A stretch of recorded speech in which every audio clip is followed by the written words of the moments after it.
Peggy 32. Bon, salut à toi qui verra cette vidéo, c'est Big Pac-Man. Alors dans cette vidéo, nous allons parler de accessoires, nous allons parler de périphérie, nous allons parler rétro gaming. En fin de compte, pour faire simple, t'as une Super Famicom, une Mega Drive, une NES, une Master System, une GameCube, une Dreamcast, une Sega Saturn. Et tu veux tout simplement la brancher sur une télé moderne, on appelle ça une télé, enfin c'est un écran moderne. Et puis quand tu branches ta Super Famicom sur ta télé moderne, tu regardes la gueule des pixels, ça bave, c'est tout laid, les couleurs sont sales, je dirais que tu les as passées au détergent. Bon. Alors, j'en vois beaucoup, hein. J'en vois beaucoup, qui font qu'une seule chose, qui babotent dans la mare, un canard dans le rétro, hein. Moi, je sais mieux que toi. Parce que moi, on me l'a dit. On me l'a dit. C'est Paul, Pierre et Jack qui me l'ont dit. Qu'il fallait que j'achète ça parce que c'était bien. C'est mieux que ça. Alors moi, je suis pas du tout dans cet objectif-là. Moi, je fais mes propres expériences personnellement. C'est-à-dire que je claque mon pognon, ma YouTube Money pour acheter des accessoires. Pour vous les présenter sur la chaîne, parce qu'il paraît que je suis pas un rétro gamer. Je suis rétro gamer parce que c'est à la mode. LOL, MDR, PTDR. Enfin bon. Alors, j'achète des produits pas chers pour tester. Et je cherche, comme d'habitude, le meilleur rapport qualité-prix. Alors, il y en a qui ne jurent que par l'OSSC. Il y en a qui ne jurent que par le Frame Master. Il y en a qui jurent que par le 5X Pro. Enfin, les mecs qui jurent que par. Ok. Mais les gars, on s'appelle pas Rothschild. On n'a pas 400 balles. On n'a pas ci, on n'a pas ça. Et puis en plus, excuse-moi, mais c'est pour jouer 1 heure ou 2 dans la journée. Hein? On va pas aller claquer 400, 500 balles pour un appareil qui va upscaler un signal en 240p pour le mettre sur un écran moderne. Hein. Alors, vous avez des solutions pas chères. Vous avez ce qu'on appelle les solutions Wish. Vous avez des solutions qui sont pas Wish. Et puis après, vous avez des solutions pour les pros. Hein. Comment on les appelle? Les aficionados. Comment on les appelle? Merde, j'ai oublié. Les puristes. Les puristes du rétro. Alors, les puristes du rétro, ils ne jouent pas sur un écran OLED. Hein, ou sur un écran plat. Ils jouent sur un tube cathodique. Hein. Alors, oui... si tu es un aficionados, si tu es le mec qui kiffe le pixel perfect, bah achète-toi un écran 36 cm à tube cathodique ou ressort ton vieux tube cathodique et branche tes consoles dessus. De toute façon, tous les rétro gamers ont des tubes cathodiques, hein. Mais ils oublient qu'une seule chose, c'est que les tubes cathodiques, ça vit pas éternellement. Hein. Mais bon, c'est pas grave, on leur en veut pas. Alors, il y a plein de petits appareils qui sont sortis, vous en avez à toutes les sauces, à tous les prix, de toute qualité. Et puis, moi, j'ai testé un petit peu tout. Hein. Alors là, dernièrement, j'ai testé un OSSC, hein, l'OSSC Open Source, hein, qui est un bon appareil. Je pensais pas que c'était aussi bien que ça. Mais il y a des problèmes avec l'OSSC. Premièrement, c'est pas plug and play. Hein, c'est pas plug and play. L'OSSC, pour chaque console, il faudra que tu ailles faire des réglages. Ouais. Parce qu'en réalité, l'OSSC, il y a aussi un problème, c'est que quand tu captures, ben, il y a des fois, il aime pas ta carte d'acquisition, et puis, ben, t'as pas de signal, donc quand tu branches une console dessus, ben, t'as rien. T'as un écran noir, t'as même pas de son, t'as rien, ou t'as un écran vert. Voilà. Alors, en réalité, quand tu veux tout simplement capturer, on dirait, une console rétro, et que t'as pas d'argent, et que ben, t'es en mode un peu comme Romus, c'est-à-dire tu cherches la périphérique ultime Wish, t'achètes ça. Ça, c'est un HD converteur. Alors, les HD converteurs, qu'est-ce que c'est? C'est tout simple. Tu branches ta vieille console en Péritel, là, et derrière, ça te sort un signal en HDMI.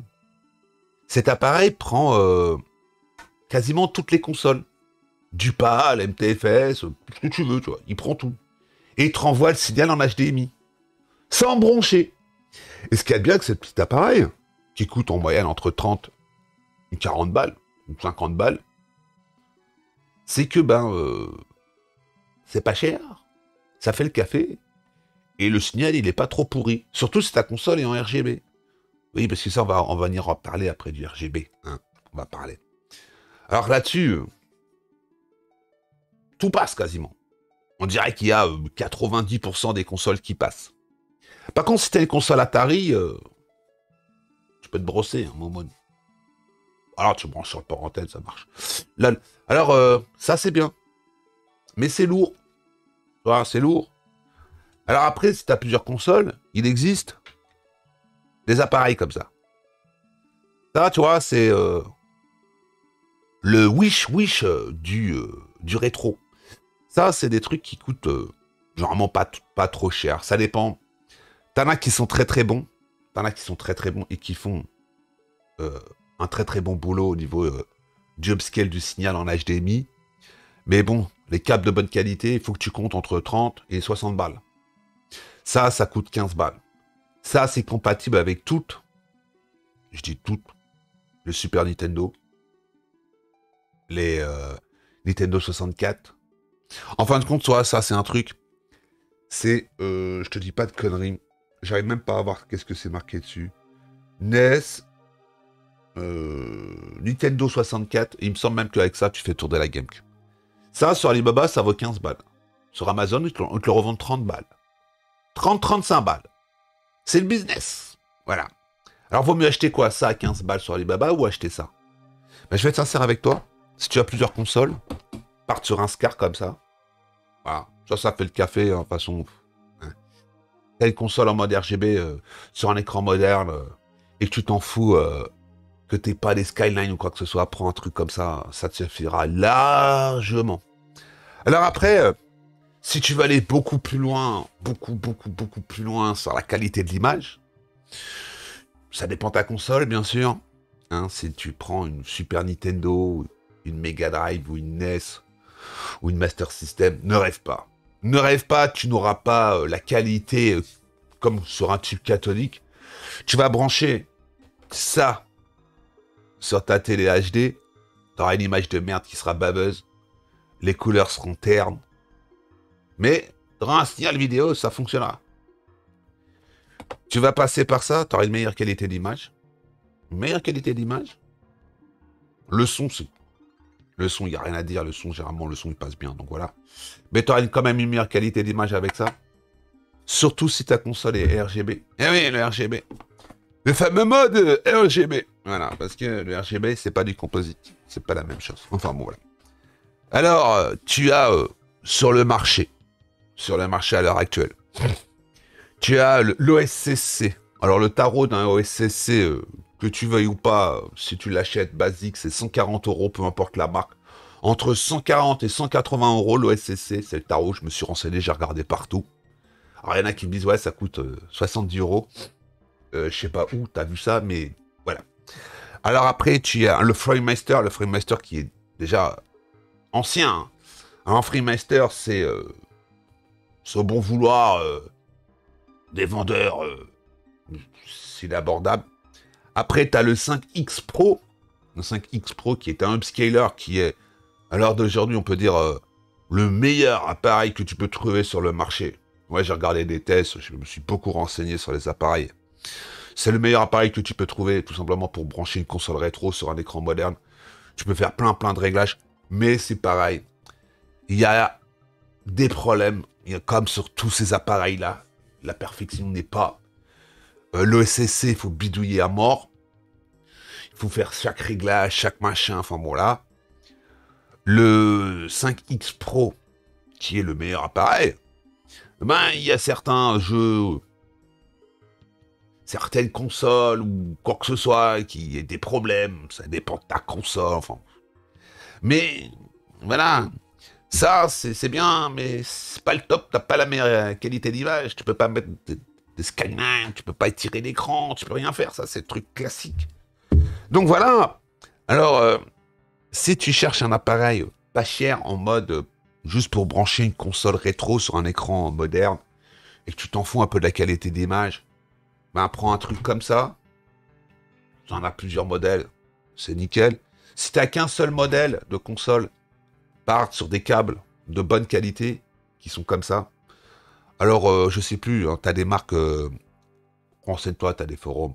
Hein. Tu vas sur le forum Arcadia, là, tu vas parler avec les rétro gamers, ils te diront quels est les meilleurs appareils pour ta console. Voilà. Puis après, si tu as plusieurs consoles, et que tu aimes bidouiller et tester, prends un OSCC. Si tu as du pognon et que tu veux avoir le meilleur du meilleur, prends le 5X Pro, hein, qui coûte 300 euros, je crois. 299 $, sans les frais de port, sans les douanes, sans ton rein que tu vas laisser. Donc voilà. Et puis dernièrement, j'ai vu pas mal de tests d'un appareil que je me suis procuré, c'est pour ça que je te fais cette vidéo. Je me suis procuré là dernièrement un appareil que j'avais vu il y a environ un an de ça. Un an, mais c'était tout simplement eux qui l'avaient tout simplement fabriqué. Alors, si je dis pas de conneries, il me semble que la chaîne c'est Modding, je sais pas trop quoi. Ils font... C'est pas Modding, non, c'est pas Modding France, je sais plus ce que c'est. C'est une chaîne qui présente beaucoup de produits. Ils font des tests sur les OSCC, sur ça, sur le 5X Pro, sur les... Voilà. C'est des mecs qui sont à fond dans la qualité d'image des vieilles consoles rétro. Et ils avaient présenté un appareil il y a environ un an de ça. Un an. Et ils disaient que, à l'heure d'aujourd'hui, si tu voulais cet appareil, il fallait que tu le fasses toi-même. Et qu'il fallait attendre que, tout simplement, que ça arrive sur le marché. Il y a plusieurs marques qui font cet appareil, tu as plusieurs modèles. Hein, c'est tout simplement de l'open source. Voilà. Alors, le truc que je vais te montrer, il y a des bonnes critiques et des mauvaises critiques. Donc, je ne sais pas à quelle sauce je vais te manger. C'est un appareil que j'ai payé 60 € parce que c'était le Black Friday sur Alibaba. Et le vendeur, c'était le moins cher. Et je pensais que c'était une arnaque. Parce que généralement, cet appareil coûte entre 80 et 130 €. Le même modèle. Hein. Ah oui, ça dépend des vendeurs chinois. Tu as d'autres modèles qui portent exactement le même nom, mais ce sont des mini. Alors généralement, les mini, c'est pour mettre dans des bornes d'arcade.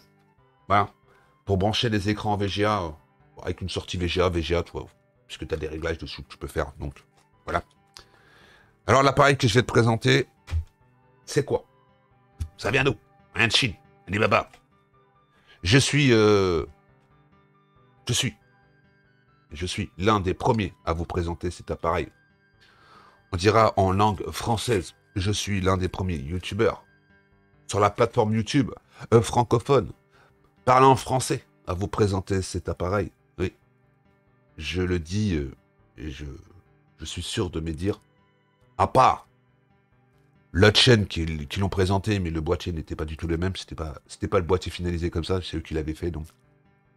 Moi, ce que je te présente, c'est un appareil qui est complet, qui est d'une couleur bizarre.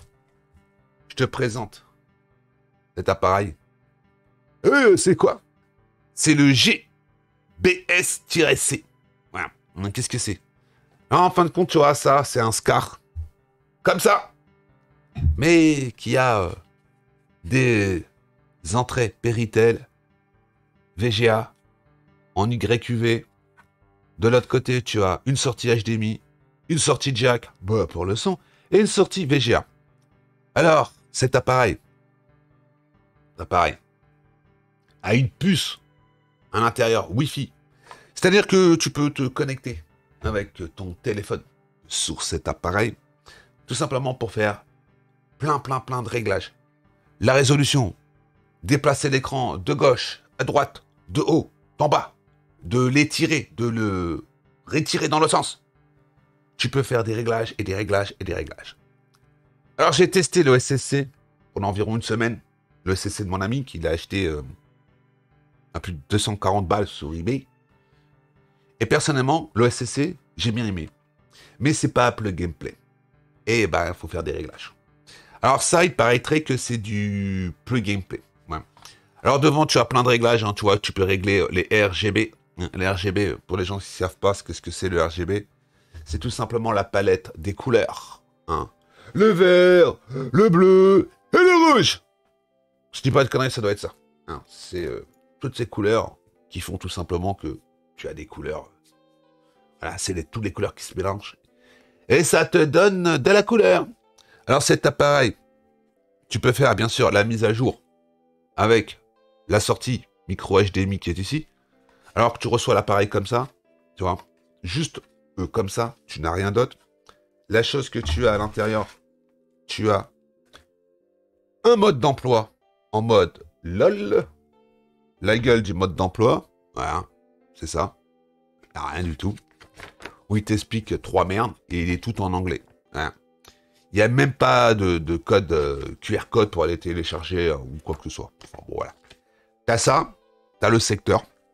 Alors le secteur, j'étais assez surpris, parce que généralement les secteurs que tu reçois, des trucs de chez Alibaba, c'est un petit peu de la merde, tu vois. Et ben là, j'ai l'impression que le secteur, il est de bonne facture. Moi, s'il veut sortir, parce que tu sais, c'est comme d'hab. C'est, tu vois, dans une boîte en carton, et voilà. Alors tu vois, le secteur, il est pas très gros, mais il a l'air de bonne facture. Il dirait un secteur de smartphone. Tu vois. Bien. Bien. Alors, me demande pas, c'est du combien, hein, combien d'ampères, combien de voltage, fais-toi plaisir si t'arrives à voir. Moi, je ne vois plus rien. De toute façon, la caméra veut pas faire le focus. Je sais pas. Puis bah, c'est un... Je sais pas. Puis on s'en fout, voilà. Alors, tu reçois ça. Ça. Est-ce que ça vaut le coup? Ben, je vais le tester. Je reviendrai vers toi pour te dire ce que ça vaut. Mais ça a l'air pas mal. Parce que, en plus, t'as un petit écran, là, un écran LCD. Et tu fais tous les réglages en appuyant là-dessus et en tournant la molette. Voilà. Et puis, tu peux aussi, comme je te disais, te connecter avec ton téléphone dessus. Alors, me demande pas comment ou quoi que ce soit, j'en sais encore strictement rien. J'ai vu des vidéos de youtubeurs qui parlaient de ce truc. Des Russes, des Ricains, des Brésiliens, mais aucun Français. Voilà. Je suis le premier Français à te présenter le truc. Je suis le premier Français à te dire, je vais tester, je te donnerai mon avis prochainement sur ce truc-là. Alors, prochainement, on te fera un retour sur ces petits appareils. J'attends aussi un espèce de truc comme ça, mais pour la Dreamcast. Donc, je te ferai un retour sur la Dreamcast avec le câble. Voilà.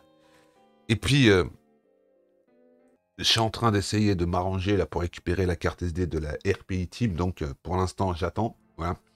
Et puis, comme j'ai beaucoup de choses à faire, j'ai pas le temps de m'occuper de tout ça. Donc, moi, je vais brancher ce truc, mettre ma Péritel, mettre ma Super Famicom, l'allumer et voir si ça fonctionne. Et puis, je te ferai un retour prochainement. Sur ce, je vais te laisser. Je vais te souhaiter une bonne journée ou une bonne soirée. Si la vidéo t'a plu, n'hésite pas à lâcher un petit like, un petit commentaire. Et puis, si t'es pas abonné, abonne-toi. Hein. Comme ça, tu ne rateras aucune de mes futures aventures. Big Pipe Man, le rétro gamer depuis 8 mois, parce que c'est à la mode. LOL.